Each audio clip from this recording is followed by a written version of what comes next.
እኛ የምናምነው በጌታችን በመድኃኒታችን በኢየሱስ ክርስቶስ እርሱም በገለጠው የእውነት ትምህርት ነው። እርሱ ያለ እኛ አንዳች የሰው ጥረት ያለማንም አስተዋጽኦና ድካም እንዲያው በጸጋ አዳነን። መጽሐፍ ቅዱሳችን ደግሞ ይህንን አስረግጦ ይነግረናል።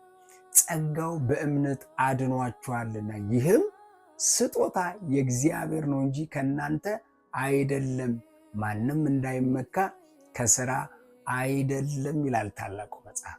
ወዳጆች፣ በከንቱና ባልባሌ ኑሮ፣ በጨለማ ድንብርብር ባለ ህይወት፣ በታላቅ መንፈሳዊ ድንቁርናና ልበ ድፍንነት የኖረ ማንኛውም አመፀኛ የአዳም ልጅ የአዳም ዘር ሁሉ የጌታችንን የኢየሱስ ክርስቶስን የፍቅር ጥሪ ሲሰማና ሲገባው ሲረዳ እምነቱን በእርሱ ላይ ሲያደርግ ተማርኮ እጅ ሲሰጥ በዛው ሰዓት በዛው ጊዜ ያቺ ነፍስ ያ ሰው ከሞት ወደ ህይወት፣ ከእርግማን ወደ በረከት፣ ከጨለማ ወደ ብርሃን፣ ከኩነኔ ወደ ጽድቅ፣ ከርኩሰት ወደ ቅድስና፣ ከውርደት ወደ ክብር እግዚአብሔር የተመሰገነ ይሁን ኢሚዲየትሊ በእምነት ብቻ ይቀየራል።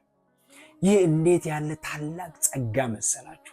አድርግ አታድርግ በሚሉ ሺህ ደንቦችና ህጎች፣ ፍርድና ክስ ስር ወድቀን የነበርነውን ጎስቋላ ምስኪን የሆነውን ሰዎች በጸጋው ክንድና ብርታት ነፃ ወጣን። ኢየሱስ ክርስቶስ የእግዚአብሔር ልጅ ጌታ ነው። ማንም ክፋት ወይም ምንም አይነት ክፋት እንዳላደረገ ሰው በእግዚአብሔር ፊት የእግዚአብሔር ልጆች ጻድቅ ሆነን ተቆጠርን። የእግዚአብሔር ልጆች ተባለን።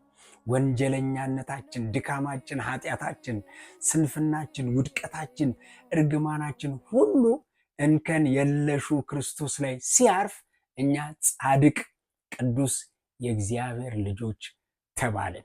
እንዴት አይነት ድንቅ ስጦታ ነው በልጁ በኢየሱስ ክርስቶስ አማካኝነት እግዚአብሔር የሰጠን። ስሙ ለዘላለም ይባረክ። ኢየሱስ ክርስቶስ ጌታ ነው።